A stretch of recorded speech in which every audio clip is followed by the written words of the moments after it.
Marwar bulletin देखने वाले सभी दर्शकों को चंद्रमोहन कल्ला का नमस्कार, राम राम ने खमा गणिसा। आज के समाचारों में कांग्रेस में विधानसभा को लेकर के कमर कस ली है और एक मंथन किया है, एक सर्वे करवाया है। कांग्रेस ने एक बार नहीं 3 बार सर्वे करा करके हर प्रत्याशी जो जीता है, चाहे गत चुनाव में हारा है, उनका आकलन किया है, जिसमें 120 सीटों पर इस सर्वे में बदलाव की ज़रूरत बताई जा रही है। 5 मंत्री और 10 दिग्गजों की स्थिति को खराब बताया जा रहा है। ये कांग्रेस का अपना सर्वे था, उसके आधार पर अब जोड़ तोड़ की गणित बैठा करके और कांग्रेस इस बार टिकट वितरण में सावधानी बरतने जा रही है, क्योंकि योजनाओं के आधार पर तो गहलोत सरकार रिपीट हो रही है, लेकिन कोई भी तरह का रिस्क फैक्टर कांग्रेस रखना नहीं चाहती, इसलिए सर्वे करवाया था। आपको बता दें कि प्रदेश में विधानसभा चुनाव के लिए कांग्रेस के 3 सर्वे बड़े बदलाव के संकेत दे रहे हैं।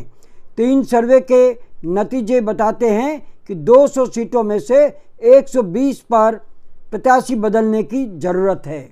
इनमें 45 तो विधायक हैं और 75 हारे हुए प्रत्याशी हैं, जिन्हें वापस टिकट देने का कोई मूड कांग्रेस के हाईकमान का नहीं लगता है।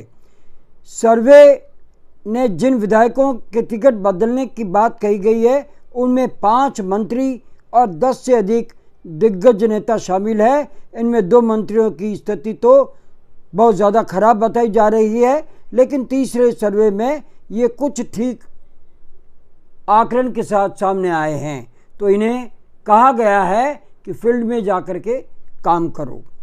अगर हम ये बात करें कि सबसे मजबूत कौन से दिग्गज हैं, तो सबसे पहला नाम आता है अशोक गहलोत का, सचिन पायलट का, और उसके साथ प्रदेश अध्यक्ष गोविंद सिंह डोटासरा का, पूर्व मंत्री राजकुमार शर्मा का, दिव्या मदेरणा का, मदन प्रजापत का, सुखराम विश्नोई का नाम सबसे पहले आ रहा है, जो कि सबसे ताकतवर है। वहीं हरीश चौधरी, मेवाराम और बाड़मेर क्षेत्र के मदन प्रजापत बालोतरा से एक बार फिर टिकट लेते दिखाई दे रहे हैं। तो जोधपुर की अगर हम बात करें, जो कि मुख्यमंत्री का गृह क्षेत्र है, इस बार मनीषा पंवार को टिकट मिलेगा, ये तय है, क्योंकि उन्होंने गत बार पहले ही अपने चुनाव में जीत दर्ज की थी। सरदारपुरा से तय है कि अशोक गहलोत ही चुनाव लड़ेंगे। तो सूरसागर को लेकर के मंथन चल रहा है। ये जोधपुर में सबसे कमज़ोर सीट है, जहां पर आज तक कांग्रेस जीती नहीं है, क्योंकि हमेशा ब्राह्मण और अल्पसंख्यक का आपस में टकराव होने के कारण हिंदू वर्ग एक तरफ हो जाता है और मुसलमान भी पूरे वोट नहीं दे पाता। तो इस बार सूरसागर की सीट पर किसी ब्राह्मण को टिकट मिल सकता है, ये आकलन अभी चल रहा है, लेकिन सूरसागर पर इस बार बदलाव तय है। इसी तरह से अगर हम बात करें, बिलड़ा में हीराराम मेघवाल की सीट तय मानी जा रही है। और दूसरे नेताओं की अगर बात करें, तो 3 सर्वों के बाद में जिन 3 खराब स्थिति वाले पार्टी के नेता हैं, उनमें वरिष्ठ मंत्री बीडी कल्ला, डॉक्टर महेश जोशी, अर्जुन बामनिया, विजेंद्र ओला, लालचंद कटारिया और शाले मोहम्मद शामिल है। इनमें बेहतर और ज़्यादा बेहतर काम करने के लिए फील्ड में जाकर के अब भी अपनी स्थिति सुधारने के लिए कहा गया है।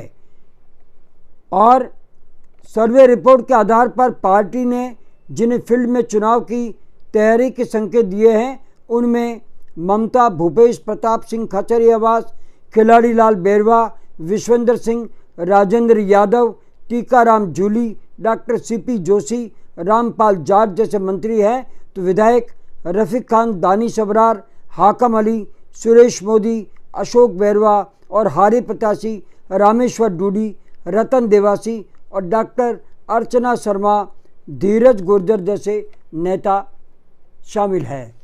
अब हम बात करते हैं उन सीटों की जहां पर कांग्रेस की हालत नाजुक बताई जा रही है, जिसमें भीनमाल, मेड़ता, पाली, बाली, सुमेरपुर, सूरसागर, फलोदी, झुंझुनू, चाकसू, बगरू, झोंटवाड़ा, आमेर, किशनपोल, झांडोल, डूंगरपुर, गढ़ी, कपासन, आहोर, अजमेर उत्तर, अजमेर दक्षिण, आसपास के क्षेत्र, बड़ी सादड़ी, चित्तौड़गढ़, डूंगरगढ़, घाटोल, जैतारण, कुंभलगढ़, लाटपुरा, लूणकरणसर, मनोहर थाना जैसे कुछ क्षेत्र है जो कि बड़ी नाजुक स्थिति में कांग्रेस वहाँ पर है और उन्हें ज़्यादा मेहनत करने की ज़रूरत है।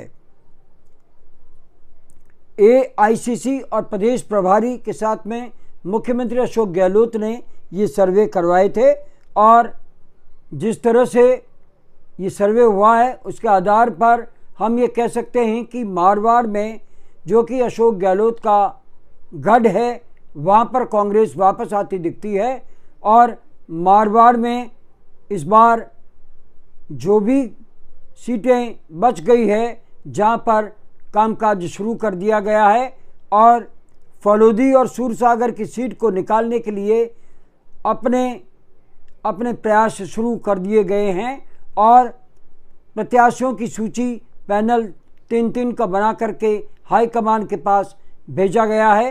तो मारवाड़ में इस बार ऐसा लगता है कि कांग्रेस परचम लहराएगी। वहीं राजस्थान में जिन क्षेत्रों में कमजोरी है वहाँ पर कामकाज शुरू किया गया है। ये था हमारा कांग्रेस को लेकर के एक बड़ा आकलन। ये बुलेटिन आपको कैसा लगता है? अगर आपको ये बुलेटिन पसंद है तो इसे सब्सक्राइब करें, लाइक करें और शेयर करें और इस चैनल को बढ़ावा दें। अब हमारा आज का ये बुलेटिन यहीं समाप्त होता है। अगला समाचार बुलेटिन लेकर फिर हाजिर होंगे। तब तक के लिए हमें आज्ञा दीजिए। नमस्कार, जय हिंद।